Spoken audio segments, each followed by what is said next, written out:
दुनिया के करीब 30 देशों में, आपको पता है, सैनिकों की भर्ती के लिए अग्निपथ जैसी योजना चल रही है। 30 कंट्रीज। ऐसा नहीं है कि इंडिया ने कुछ नया अजूबा ढूंढ दिया है। और बड़े बड़े सुपर पावर ऐसी अग्निपथ जैसी योजना चला रहे हैं जिसमें 4 साल या इससे भी कम समय के लिए सैनिकों की भर्ती होती है। सबसे पहले अमेरिका की बात करते हैं, जिसके पास दुनिया की सबसे ताकतवर सेना है। यहां सैनिकों की भर्ती 4 साल के लिए होती है। इसके बाद 4 साल के लिए रिजर्व ड्यूटी होती है।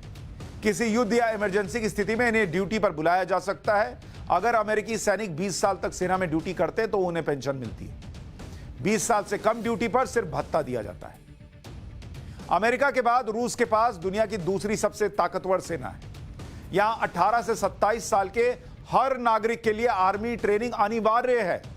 सैनिकों को 8 महीने से 12 महीने की ट्रेनिंग दी जाती है। इसके बाद बेस्ट सैनिकों को यूनिट में भेज दिया जाता है।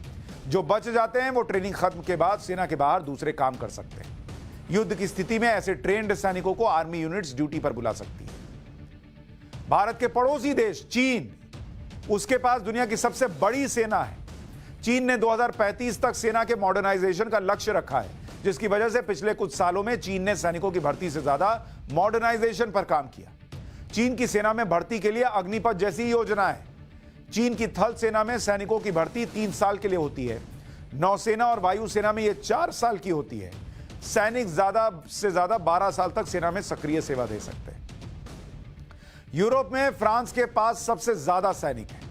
यहां सैनिकों की भर्ती कॉन्ट्रैक्ट बेसिस पर होती है। सैनिक और आर्मी के बीच पहले 1 साल का कॉन्ट्रैक्ट होता है, जिसे 5 साल तक के लिए बढ़ाया जा सकता है। सैनिकों को 3 महीने की ट्रेनिंग दी जाती है।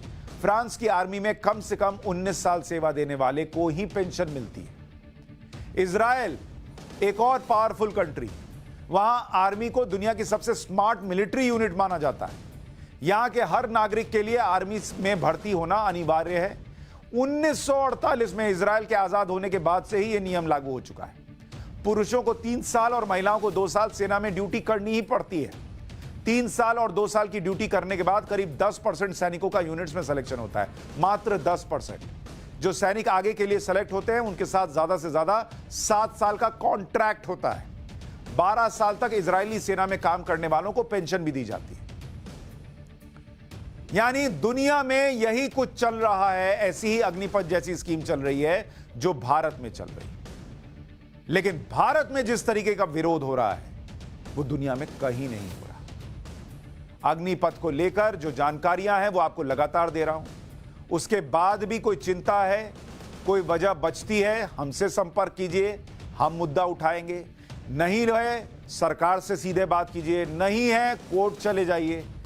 लेकिन जो लोग इस देश में आग लगाना चाहते हैं, आग लगाने मरने मारने के लिए आपको भड़का रहे हैं, उनसे दूर रहिए, क्योंकि वो आपके छात्रों के कंधे पर बंदूक रखकर देश पर चला रहे हैं, अपनी पॉलिटिक्स चमका रहे हैं। सैनिक आग नहीं लगाता, सैनिक आग बुझाता है। ये याद रखिए।